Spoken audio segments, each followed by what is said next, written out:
Hello नमस्कार। कैसा है मेरा यूट्यूब परिवार? कैसा हो? अगर आप अपने ईएमआई को अपने मन के हिसाब से कम करवा सकते हो, आप अपने ईएमआई को जब आपको लगे कि आपका इनकम ज़्यादा है तो अपने ईएमआई को बढ़वा सकते हो। अगर आपको लगता है कि आपका जो रेट ऑफ इंटरेस्ट है वो अभी जो फ्लोटिंग में है वो आपको पसंद नहीं है, आप फिक्स करवा सकते हो।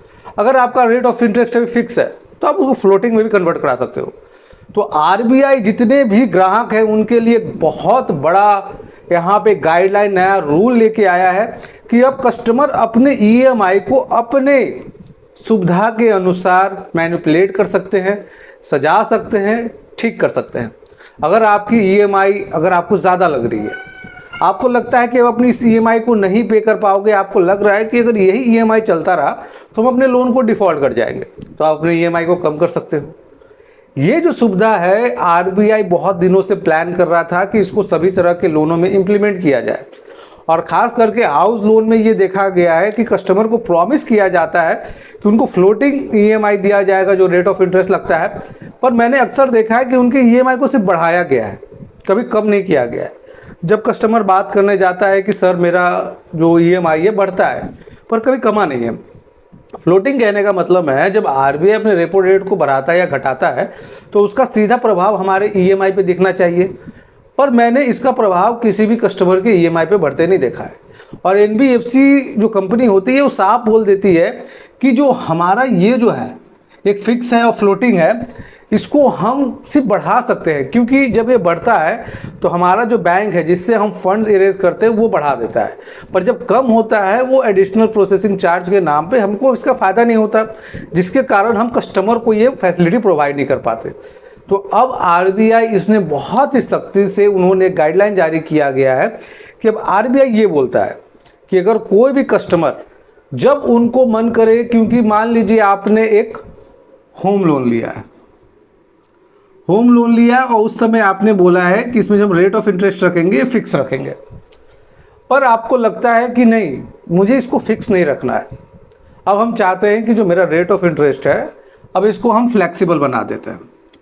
तो आप किसी भी टाइम पे बैंक में चले जाइए, उनको एक रिक्वेस्ट सेंड कीजिए कि हम अपने रेट ऑफ इंटरेस्ट को अब यहाँ पे फिक्स नहीं रखना चाहते, फ्लेक्सिबल रखना चाहते हैं। तो बैंक आपसे बिना किसी सवाल जवाब के आपका जो रेट ऑफ इंटरेस्ट है इसको फिक्स से फ्लेक्सिबल कर देगा, इसमें कोई परेशानी नहीं। पर आपको लग रहा है कि सिर्फ ये तो सिर्फ बढ़ाया जा रहा है, कभी करता ही नहीं है, तो आपको लगता है चल फिक्स ही अच्छा था भाई, कम से कम वहीं का वहीं तो रुका हुआ है, कम से कम बढ़ तो नहीं जा रहा है। यहाँ तो हम यहाँ पे कम करने का सोच रहे हैं तो बढ़े जा रहा है, इसके अच्छा है कि फिक्स ही रख दे।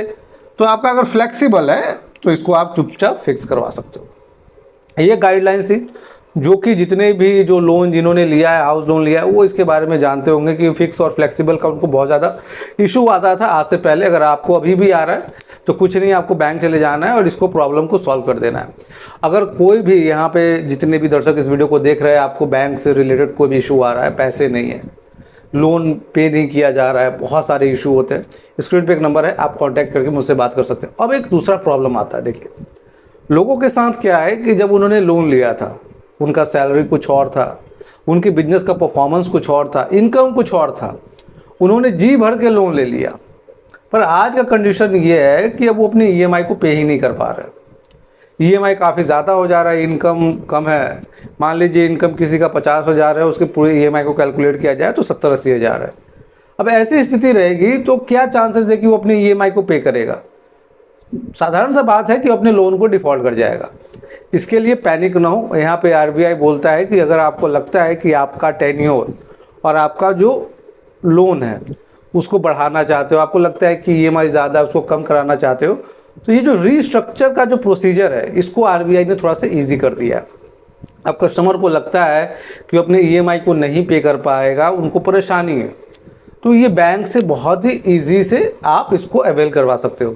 इसके लिए जो कंडीशन है, आपका लोन अकाउंट स्टैंडर्ड होना चाहिए, आपका कोई भी ईएमआई बाउंस नहीं होना चाहिए, और लास्ट में आपका बैंक के साथ फाइनेंशियल बिहेवियर बहुत ही अच्छा होना चाहिए था। जिसके बाद ही आप आसानी से अपने लोन को कम या ज़्यादा करवा सकते हो। बहुत बार लोगों को लगता है कि अब एक इनकम ऐसा है जहाँ पे हम अपने लोन को शॉर्ट पीरियड के लिए यहाँ पे करवा सकते हैं। बहुत सारे लोगों का लोन जो होता है 3 साल 4 साल का होता है, आप इसको शॉर्ट भी सेम टाइम पे करवा सकते हो, इसको थोड़ा सा टेन्योर को बढ़वा भी सकते हो।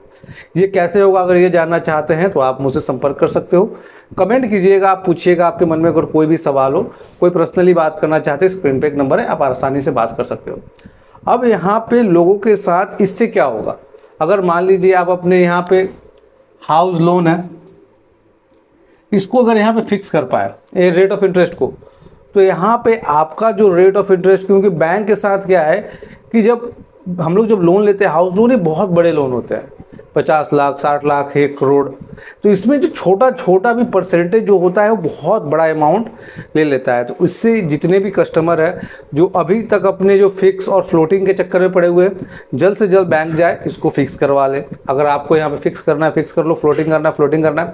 और दूसरा, यहाँ पे बहुत सारे कस्टमर है जो लोन डिफ़ॉल्ट करने का जो एक्चुअल रीज़न मैंने देखा है, ज़्यादातर कस्टमर लोन का डिफ़ॉल्ट इसलिए होता है क्योंकि अब उनका पेइंग कैपेसिटी नहीं होता है, वो इतना ज़्यादा लोन ले चुके हैं। और सबसे पहले हम आपको बोले कि अवॉइड कीजिए ज़्यादा से ज़्यादा लोन लेने का। मैंने यहाँ पे ज़्यादातर लोगों को देखा है कि एक क्रेडिट कार्ड का बिल पेमेंट करने के लिए दूसरा क्रेडिट कार्ड, एक पर्सनल लोन का बिल पेमेंट करने के लिए दूसरा।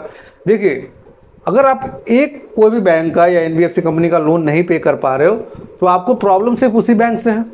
पर जब मल्टीपल आप बैंक से लोन लेना शुरू करते हो तो सेम टाइम पे अपने सिविल स्कोर को तो ख़राब करते ही हो, अपने फाइनेंशियल करियर को पूरा ख़त्म करते हो, और सेम टाइम पे कहीं ना कहीं तो फंसोगे। जब आप एक पेमेंट करने के लिए दूसरा लोन ले रहे हो, दूसरा का तीसरा लोगे, जब ये चीज़ बढ़ जाएगा तो आप देखोगे कि आपका लोन भी बहुत बढ़ गया है और आपका इनकम तो वही है। तो कभी भी इसको अवॉइड कीजिएगा, आपके साथ भी ये परेशानी हो रही है तो नॉर्मली सा बात है, कमेंट करके अपनी सारी समस्याओं को पूछो। और यहाँ पे जितने भी लोग यहाँ पे परेशान है, सबसे पहले देखिए, अगर आप पैसे नहीं दे पा रहे बैंक को, परेशान मत होइए, दिमाग को शांत कीजिए, संपर्क कीजिए, हम आपको बताएंगे कि कैसे बैंक को हैंडल करना है। आखिरी वीडियो में नहीं रखेंगे सर। जय हिंद, वंदे मातरम।